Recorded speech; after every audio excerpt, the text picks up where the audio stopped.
वालेकुम ख़वातीन और हज़रात, कैसे हैं आप सब लोग। उम्मीद है खैरियत से होंगे। जी हाँ, माहनामा अबकरी जो बाज़ौक़ मर्दों बावक़ार ख़वातीन के लिए घर भर के जिस्मानी बीमारियों, ज़हनी उलझनों और रूहानी मसाइल का हल है। आज इसमें टॉपिक है लाहौती निज़ाम को मुतवज्जो कीजिए, अपने काम निकलवाइए।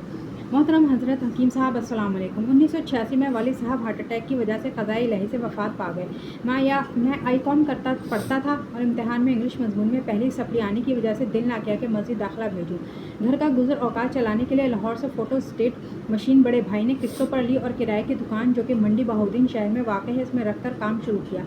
मैंने आई स्पेशलिस्ट डॉक्टर के पास डिस्पेंसरी की जॉब शुरू कर दी। मेरा एक दोस्त नए दाखिला फॉर्म फीस अपने पास से जमा करवा आया और मुझे कहा कि तुमने आई कॉम का मुकम्मल करना है। बस इसके कहने पर नौकरी के साथ साथ इंग्लिश की तैयारी भी शुरू कर दी। मैंने सालाना इम्तिहान 1990 का देना था।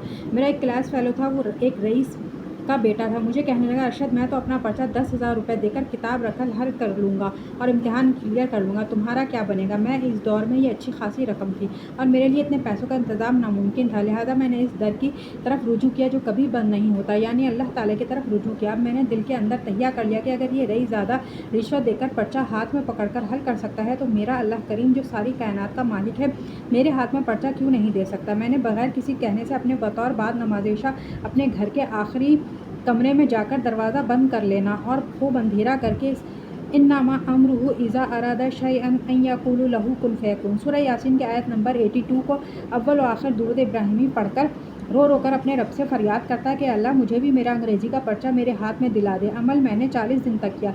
इसके बाद एक काम मैंने ये किया था कि अंग्रेज़ी बी का पर्चा कमज़ोर था। इसके दरमियान में जवाब के अंदर घर का पता लिख दिया और पर्चा चेक करने वाले से दरख्वास्त की कि पासिंग मार्क्स ज़रूर दे देना। खैर इस अमल को करने के बाद मैं रिज़ल्ट का इंतज़ार करने लग गया। डिस्पेंसरी की नौकरी जारी थी। रिज़ल्ट आने से तकरीबन 1 महीना पहले की बात है कि मुझे बड़े भाई ने दुकान पर बुलवाया। असर का वक्त था। जब मैं दुकान पर भाई के पास पहुंचा तो एक अजनबी शख्स सफ़ेद कपड़े पहने मेरा इंतज़ार कर रहा था। मेरी तरफ इशारा करके भाई ने कहा, यह है मेरा छोटा भाई अरशद। इस अजनबी शख्स ने कहा, आपसे कोई बात करना चाहता हूँ। इसने कहा, इधर आओ। मेरे सामने अंग्रेज़ी पर्चा बी का फ्रंट पेज जिस पर रोल नंबर वगैरह लिखा था इसकी फ़ोटोकॉपी सामने कर दी और कहा, इसको पहचानते हो तुम्हारा ही। मैं हैरान रह गया और इसे कहा कि हाँ मेरा ही पर्चा। फिर बोला, सुबह तुम्हारे घर के गिर्द 5 चक्कर लगाए हैं। सुबह से तुम्हारे घर के गिर्द 5 चक्कर लगाए हैं। तुम्हारे घर पर नाम वाली प्लेट तुम्हारे दादा के नाम की है जबकि तुम्हारे वालिद का नाम पर्चे में नहीं है। आपके इस पर्चे में 25 नंबर हैं। नंबर ज़्यादा करवाने हैं तो आपको प्रोफेसर साहब के पास सुबह 9 बजे आना होगा। मैंने भाई से मशवरा किया तो उन्होंने कहा, चले जाना। इस शख्स ने कहा कि जब अड्डे पर पहुंच जाओ तो टिकट घर के पास ही खड़े रहना, मैं लाहौर की जानिब से आऊँगा। मेरे चेहरे पर काले रंग की ऐनक होगी, आपके पास पहुँच जाऊँगा। रास्ते में मुझे कोई बातचीत नहीं करनी और खामोशी से जिधर मैं लेकर चलूँ चलते रहना। ज़्यादा दूर का फासला नहीं होगा।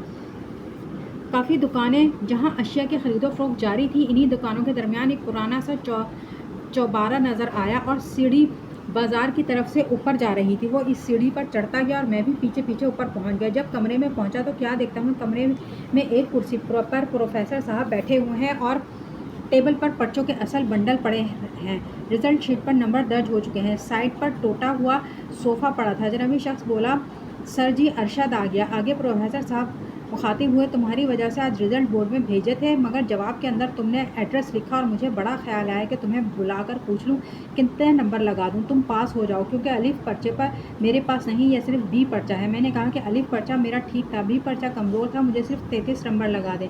प्रोफेसर साहब ने कहा कि अपना ये पर्चा हाथ में पकड़ कर देख लो, पहले तुम्हारे कितने नंबर हैं, यानी 25। मैंने जब पर्चा हाथों में थामा तो मुझे अल्लाह ताला की आयत का तर्जुमा याद आया कि हो जा के हुक्म था और बग़ैर रिश्वत के पर्चा मेरे हाथों में था। मेरे सामने प्रोफेसर साहब ने मुख्तलिफ सवालात में 1 या 2 नंबर वगैरह ज़्यादा करके 33 नंबर बना दिए और पहले ने रिज़ल्ट शीट मेरे सामने फाड़कर नई शीट बना दी और कहा, अब तुम जा सकते हो, तुम्हारी आंखों के सामने नंबर लगा दिए हैं और तुमने पर्चा भी अपने हाथों में देख लिया है।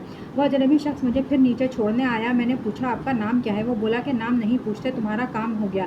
खैर मैंने कहा, रिज़ल्ट के बाद शुक्रिया अदा करने आऊँगा। रिज़ल्ट आया तो मैं पास था और अल्लाह ताला का बड़ा शुक्र अदा किया। फिर कुछ दिनों बाद शुक्रिया अदा करने इसी जगह गया कि चलो मिठाई का डब्बा दे आऊँ।